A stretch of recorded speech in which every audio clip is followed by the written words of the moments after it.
So that's all the bad news. Let me pause for some good news, and then we'll talk about our political economy and then your questions. So the good news is I'm becoming more convinced than the conventional wisdom, although the conventional wisdom is starting to turn, which is scaring me, that the slowdown that we've experienced over the past few years in healthcare spending may actually be at least partially structural and not entirely due to a weak economy. This would be a very big deal for the very reason that what I showed you before was healthcare spending growth is where our long-term fiscal problem disproportionately arises from. So as one indication of the impact here, the Congressional Budget Office, which is an extraordinarily conservative place that does not like to change assumptions very quickly, has not even come close to marking to market in terms of the experience over the past few years. But even the modest steps that it has taken to reduce somewhat the projected growth rate in line with the slowdown that we've been experiencing has saved $500 billion over the next decade. And you can see that there. That would grow out over time. And I'm going to show you even more extreme results in a moment. Let's talk, though, about what is driving the slowdown. Because if it were the economy, as the economy picked back up, it would be a flash in the pan and therefore would not have any lasting impact on our fiscal outlook and therefore would not be something that would lift the depression at all. So what's been why has healthcare costs slowed down? First thing to just focus on is these blue bars show you that healthcare cost growth has indeed slowed down. The yellow bars tell you that it wasn't prices. So you can imagine splitting healthcare spending into prices and quantities. And it's not and nominal spending can slow down for either reason, but it's not healthcare inflation in terms of prices that have slowed down. You can see the yellow bars haven't moved that much. So it's quantities. So that's important. Second question is, the quantities could slow down because of demographics, changing patterns of the population. And so you can adjust on an age-adjusted basis how much is the changing demographic pattern causing an evolution in the quantity of healthcare spending.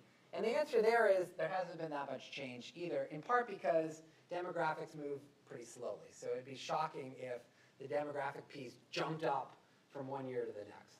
Which leaves you with the conclusion of the red bar, which is that on a real basis, taking up prices, and on a demographically adjusted basis, use and intensity growth has slowed down dramatically.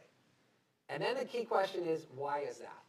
Now, it's happening in a whole lots of different ways.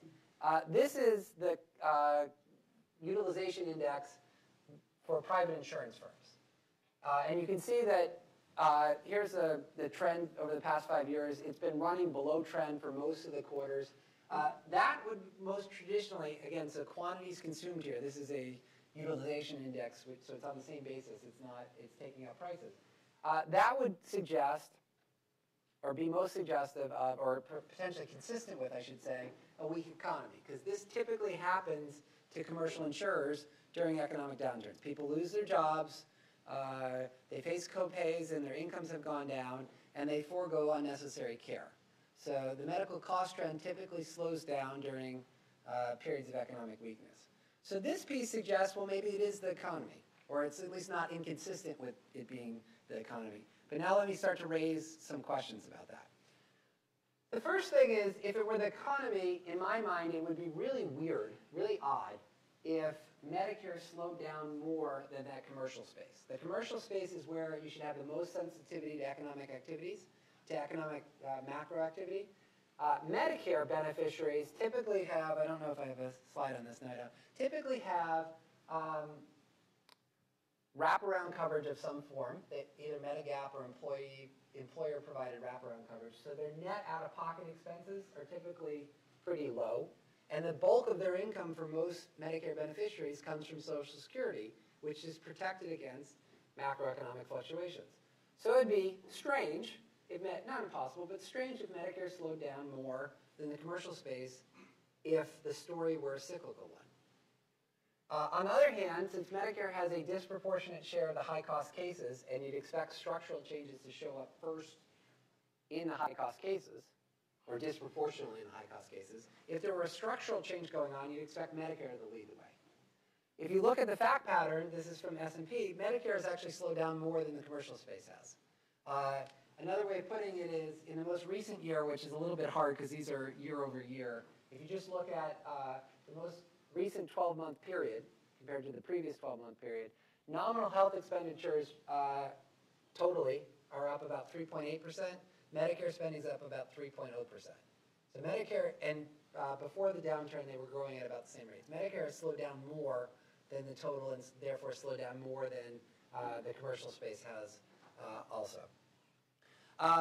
The second thing to say is, if it were cyclical, you'd expect to see that in the cross-sectional data also. So if the slowdown were in response to the economy, you'd also expect the states with the highest unemployment rates and the biggest declines in housing prices to be the ones that are experiencing the slowest or the smallest increases in costs.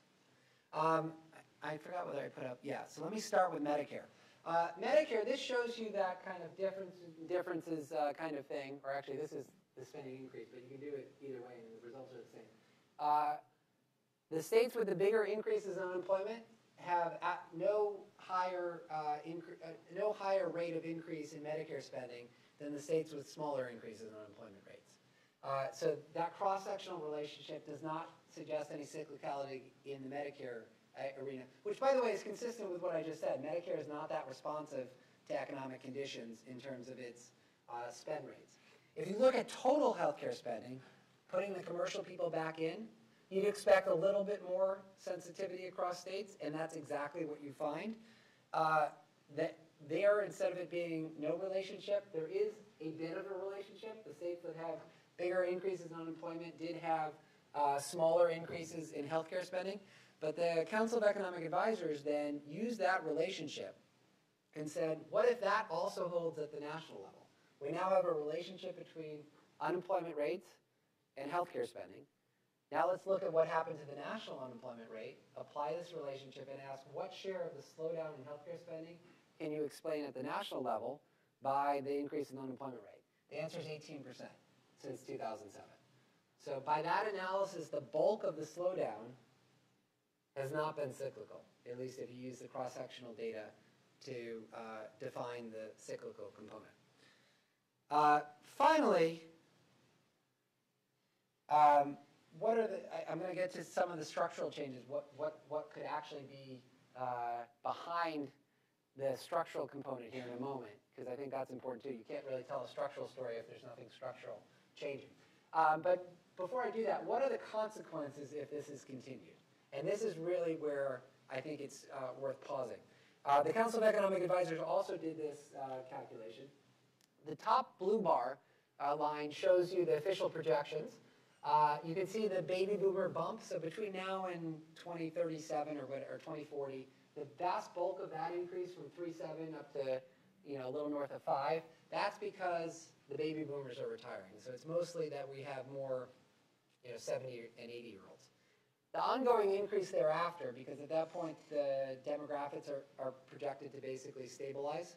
At that point, most of the increase is due to ongoing increases in cost per beneficiary. So it's less than, as you go out to 2085, that we have more 85-year-olds, and it's more that each 85-year-old costs more than in 2040. So that's the blue line.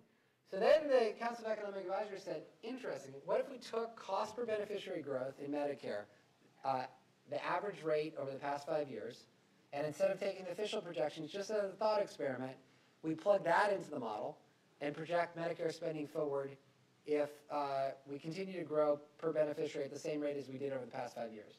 You get the orange line. And what's fascinating about that is it basically takes out almost all of the demographic bump, and it certainly takes out the long-term impact. Basically, the entire deficit in Medicare is eliminated if we continue to grow over the next 75 years at the same rate as we did over the past 5 years. Which is to say, this debate over whether this is partly structural or entirely cyclical is really important, because this illustrates how big an impact we would have on our long-term fiscal picture if it were to be structural and therefore more likely to be continued.